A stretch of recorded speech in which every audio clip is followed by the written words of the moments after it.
Welcome to the Everything Embodiment podcast, where I will help you find peace, understanding, and love all within your human body, enhancing your mind-body connection through the exploration of vast ideas, concepts, and modalities, discussions all meant to propel you along your own unique spiritual journey. I'm your host, Amber Miller.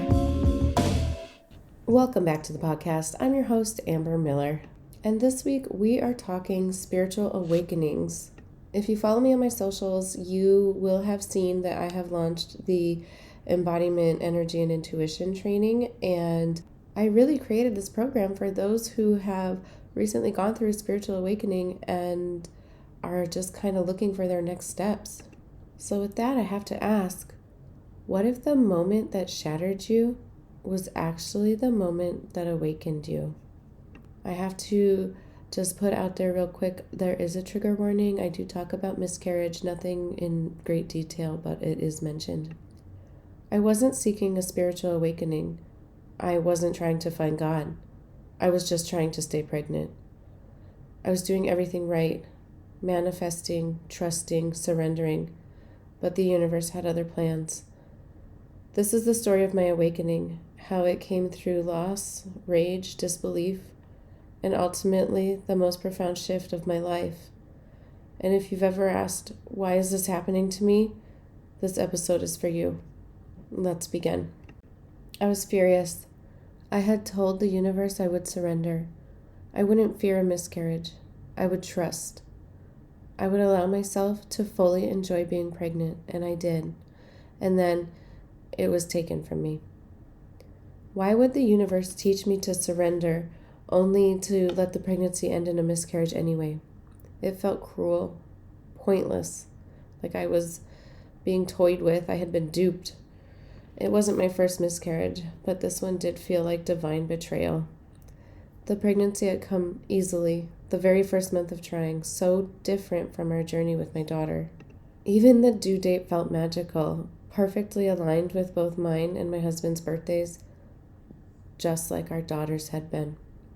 Everything about it felt guided, and yet it was gone. Just days after the loss, I went to take a nap while my daughter was sleeping. I was emotionally wrecked. I couldn't stop replaying how perfect the timing had felt. I was still mad at the universe and mad at myself for trusting. At the time, I was not spiritual. I was atheist. I didn't believe in God, but I did believe in energy and I did believe in manifestation. I actually had recently picked up Super Attractor by Gabby Bernstein, hoping to become a better manifester. The funny thing, I had just read the chapter on angels and I hated it. I wasn't trying to talk to angels. I wanted practical tools, not spiritual fluff. But that nap, that moment, it changed everything. As I drifted off, I felt myself leave my body, not in a dreamlike way, in a real physical way. I was energy, and I was greeted by another presence, also pure energy. Familiar, loving, not physical. I didn't speak because I had no throat, but I could communicate. I was overjoyed to see them. It felt like a reunion. But then suddenly panic surged through me. My daughter, I can't die. And the presence said gently, "You're not dying, but you are free to return." I looked back, and just like that, I was back in my body. I laid there stunned. My first thought was, am I going crazy? My dad has actually been diagnosed with schizophrenia. Was this my first sign? But something in me knew that it wasn't. I grabbed a notebook and a pen and began to write. The handwriting that poured out of me didn't even look like mine. It looked like my grandmother's. The message? "We are here with your son. You will be pregnant before your birthday." I had no idea what to make of it. I very nervously told my husband that night, and though I could see the uncertainty in his eyes, he didn't call me crazy, and that was enough for me to keep going. I know if he had reacted in any different way, it would have shut me down. Not knowing where to turn, I went back to Super Attractor.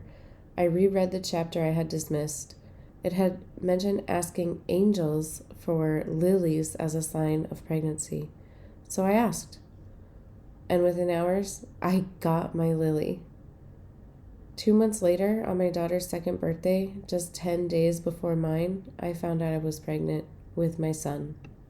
We talk a lot about spiritual awakenings, but what does that actually mean? A spiritual awakening isn't just some dramatic lightning bolt moment where everything clicks. It's more like a slow unraveling of everything you thought was true and the quiet remembering of what's always been true. It's when your inner world begins to ask bigger questions than your outer world is ready to answer. When the job, the routine, the roles, the expectations, they no longer feel like enough. When you can no longer deny the knowing inside of you, even if you can't explain it yet. A spiritual awakening often begins with a disruption, a loss, a crisis, a sudden realization, or sometimes just an unshakable inner whisper that says, there's more. More than this cycle of stress, sleep, repeat, more than checking boxes to feel like you matter, more than being who you were told to be.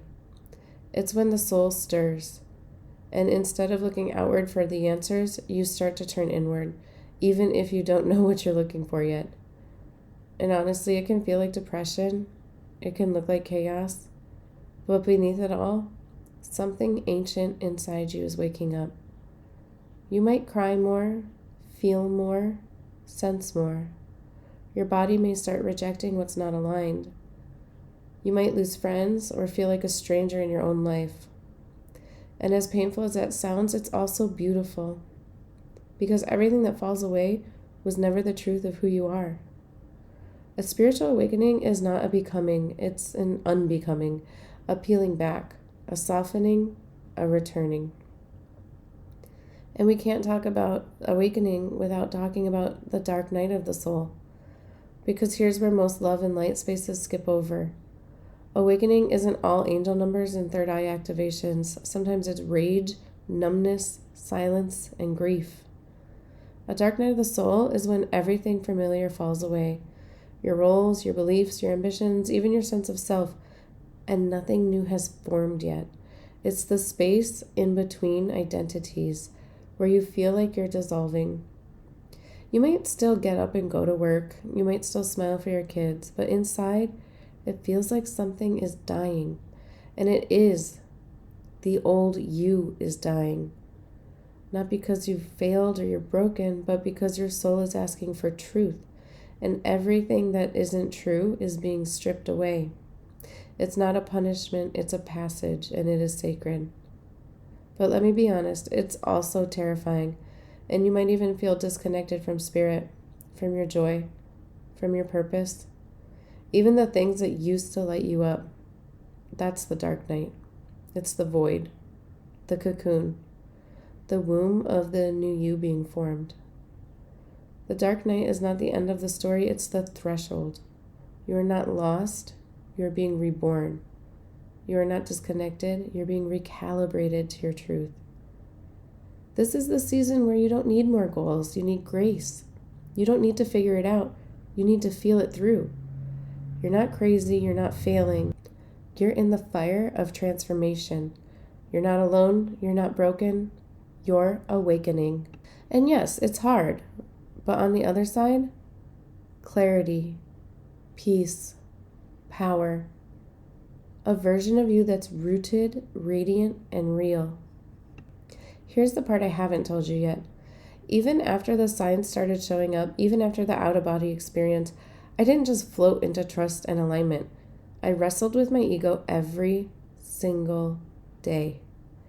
After some time, I finally realized my ego wasn't some villain. It was just terrified. It was trying to protect me, to keep things predictable. It whispered things like, don't get your hopes up again. You're making this up. You're just trying to feel special. What if you are going crazy? And the hardest part is that those voices sounded a lot like mine. Because ego isn't only loud and obvious, it's also rational and familiar. It's the voice that wants proof before it lets you believe. Meanwhile, my intuition was quiet. She didn't shout. She didn't argue. She just waited. Waited for me to slow down, to soften, and to listen. And that took time. A lot of time. It took me learning how to tell the difference between fear and truth, between survival patterns and soul whispers, between intuition and inner noise. And some days I'd feel totally connected, aligned, and clear. Other days I'd spiral and doubt everything, and that's okay. Because meeting your intuition isn't a one-time thing, it's a relationship. And just like any relationship, it takes patience, presence, and trust.